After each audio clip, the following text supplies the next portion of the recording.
exposing the wild race to invent the first typewriter. Meet the oddballs and geniuses who changed writing forever.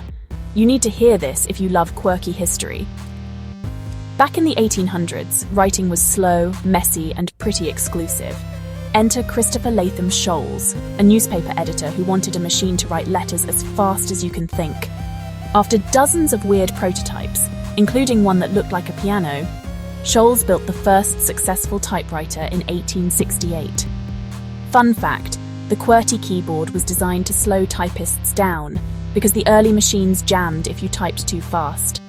It took 10 years before anyone wanted to buy one, but when Mark Twain typed out a manuscript, the typewriter became a must-have gadget. It changed the world, making writing faster, more accessible, and honestly, a bit louder. If you love these bite-sized history hits, smash like, share to spread the word, and subscribe for more cool stories from the past.